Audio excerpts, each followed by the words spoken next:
कपड़ों के पीछे छुप जाते हैं। बहन और बहनोई दोनों जाकर दरवाजा खोलते हैं, तो जैसे ही भाई दाखिल होता तो अपने बहनोई को मारना शुरू करता है। सईद रज़ी अल्लाह अन्हु मारते मारते जब मारने के लिए हाथ उठते जाता है बार बार, तो बहन फातिमा हाथ को पकड़ लेती है और बोलती है भैया आप मत मारो। तो बहन को भी देखे बगैर मारना शुरू करते हैं। इतना मारते हैं कि बहन के मुंह से खून निकल आता है। उस वक्त बहन बोलती है भैया अगर तुम्हारा इरादा हमारे को मारना ही है तो इस दीन के लिए हम मरने के लिए मर मिटने के लिए तैयार हैं। तुम्हारा शौक अगर इस बात में है कि तुम मारना चाहो तो हमारा भी शौक इस बात में है कि हम मरना चाहते हैं इस्लाम पर। लेकिन ये अपने दिल में कभी मत सोचना कि इस्लाम से मैं फिर जाऊंगा, ये तो ना होने वाली बात है। तो जैसे ये बात सुनते हैं तो भाई बोलते हैं कि ऐसा क्या सुन रहे थे, मुझे भी सुनाओ। तो बहन बोलती है कि भैया जो हालत तुम्हारी है प्रेजेंट, वो हालत इस काबिल नहीं कि मैं पढ़ के सुनाऊं। बेहतर होगा कि तुम जाके नहा के आओ, उसके बाद पढ़ के सुनाऊंगा। तो ये थी फातिमा बिन्ते खत्ताब रज़ियल्लाहु अन्हा, और उनके जो भाई थे वो कौन थे? उमर बिन खत्ताब रज़ियल्लाहु अन्हु। तो पता ये चला कि हम भी बहन हैं, भाई हैं, तो कोई भी बहन अपने भाई के लिए इतनी तक कुर्बानी कि अपने भाई को सीधा रास्ता लाने के लिए भाई बहनों ही भी मार खा रहे हैं, बहन भी मार खा रही है। तो इस किस्म की कुर्बानियां अगर देखे जाए तो इस्लाम में ख़वातीन की बहुत ज़्यादा कुर्बानियां हैं।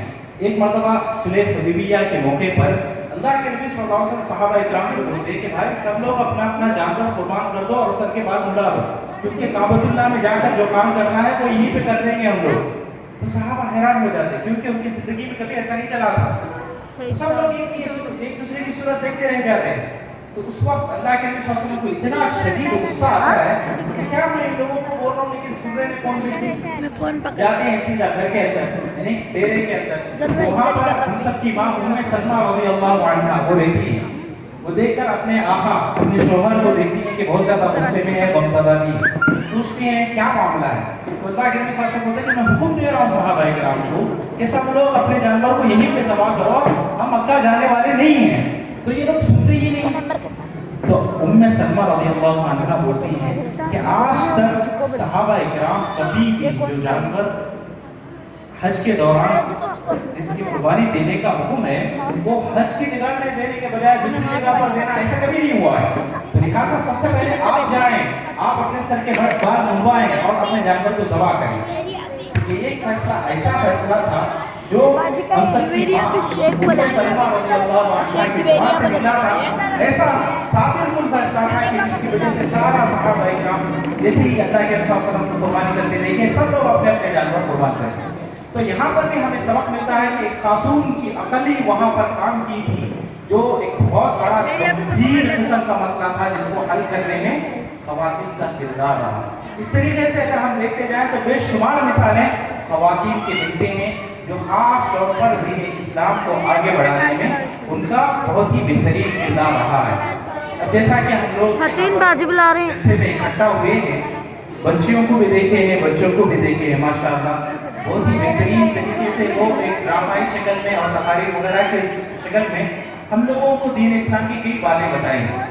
तो इससे बखूबी अंदाज़ा हम लोगों को हुआ होगा कि वाकई में इस्लामी नहज पर या इस्लामी तरीके पर लोगों को तालीम देना शुरू करेंगे तो आइंदा चलकर वो क्या कुछ कर सकते हैं इसका अंदाज़ा बखूबी हुआ होगा। और आज का जो जनरेशन है मेरी बहनें, कुछ कर जाना कुछ करके मिटना, दुनिया से जाते हुए बाकायदा हमारी एक निशानी छोड़ के जाना, ऐसा तसव्वुर, ऐसा एक अज़्म, एक हिम्मत रखने वाला जनरेशन है, मामूली जनरेशन नहीं है। हम लोगों का जो जनरेशन था हो सकता भोले भोले किस्म के लोग थे हम लोग, लेकिन अब का जो जनरेशन है बहुत होशियार है।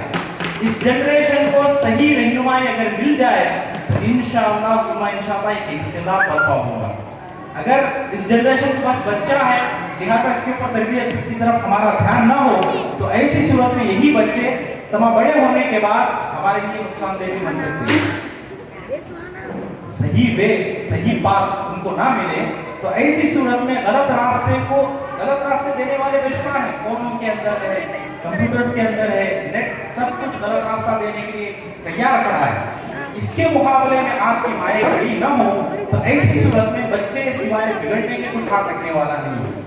تو بہتر یہ ہے کہ ہم اپنے اولاد کی تربیت، اپنے بھانجے بھتیجے ان لوگوں کی تربیت کے بارے میں تھوڑا بہت اپنا وقت صرف کریں. تو اس میں ہم اس نسل کو، اس جنریشن کو بہترین بنا سکتے ہیں. اگر اس سلسلے میں ہمارا رویہ ایسا رہا کہ سب بچے گورنمنٹ اسکول جا رہے ہیں لہٰذا ہم بھی اپنے بچوں کو وہیں پہ چھوڑ دیں گے اور وہ بچے جائیں گے وہاں پر دینی تعلیمات کچھ بھی نہیں. بہت سارے لوگ سنے ہوں گے کہ بچہ ایک یعنی موویز کی شکل میں اور سیریل کی شکل میں بے شمار باتیں آپ لوگوں کے سامنے آئی ہوں گی کہ ایک بچہ ڈاکٹر بنتا ہے، بننے کے بعد جب اپنے فرینڈ کو دعوت دیتا ہے تو اپنے باپ سے کہتا ہے کہ تم مت آؤ کیونکہ تمہارا جو ڈھنگ رنگ ہے وہ ڈھنگ رنگ کے ساتھ میں اپنے دوستوں کے سامنے تمہارا انٹروڈیوس نہیں کرنا چاہتا. ایسی باتیں سنے ہوں گے. تو ایسا معاملہ ہم سے نہیں ہونا ہے. اس سے پہلے بھی میں ایک مثال بتایا تھا لوگوں کے ساتھ. جاتا ہوں 4 خواتین ایک جگہ پہ پانی لینے کے لیے گئے. جا کر پانی لے رہے اس وقت باقاعدہ پہلی خاتون نے ایک کار میں جاتے ہوئے شخص سے کہا کہ میرا بیٹا ہے وہ ڈاکٹر ہے. دوسرے نے کہا کہ جو بائک پہ جا رہا ہے وہ میرا بیٹا ہے انجینئر ہے. تیسرے نے کہا کہ میرا بیٹا ہے ٹیچر ہے جو چلتے ہوئے سوٹ بوٹ ڈال کے جا رہا ہے. پیچھے سے چوتھی خاتون کا بچہ آیا، دے دیجیے کھڑا میں لے کر آتا ہوں پانی. تو یہ خاتون بولتی ہے کہ میرا بچہ ہے مدرسے میں پڑھتا ہے. تو مانا یہ ہوا کہ حقیقی اسلامی تعلیمات یا انسانیت کی تعلیم کہیں ملتی ہے تو مدرسہ ہے. مدرسہ کے علاوہ صحیح منہج، صحیح زندگی گزارنے کا، زندگی بتانے کا صحیح طریقہ کسی اور جگہ نہیں ملتا ہے. تو لہٰذا ہم لوگ اس کی اہمیت کو جاننے کی بہت سخت ضرورت ہے. اس کے ساتھ ساتھ آج جو خاص طور پر مقصد یہی ہے کہ اٹھا دیا جائے. کسی بھی طریقے سے کوئی بھی مدرسہ باقی نہ رہے. یہ کوشش کر رہی ہے حکومت اور چھپکے چھپکے بہانے یہ بتا رہی ہے کہ تم لوگ کرے گا، وہ کرے گا، یہ کرے گا. ایسے بیکار کی باتیں رکھ کر مدرسے میں منہدم کرنا ایسی کوششیں چل رہی ہیں. ان حالات میں اگر ہم بچوں کی ہمت افزائی کرتے ہوئے مدارس میں اپنے بچوں کو داخلہ دلاتے ہوئے باقاعدہ ان کو اسلامی تعلیمات کیا ہے، اسلامی منہج کیا ہے یہ سکھائیں گے تو انشاءاللہ اس سے ہماری دنیا بھی سنورے گی اور آخرت بھی بے شک سنورے گی. لہٰذا میں آپ تمام خواتین اور بہنوں سے گزارش کرتا ہوں کہ ایسے جو بھی مدارس ہوتے ہیں اس میں باقاعدہ آپ شریک ہونے کی کوشش کریں اور اپنے بچوں کو ایسے مدارس کیے. ماشاءاللہ بہت بہترین رہا ہے. لہٰذا میں اپنی جانب سے سارے بچیوں کو کچھ انعام دینا چاہوں گا انشاءاللہ. تو لہٰذا آپ لوگ بھی اپنی طرف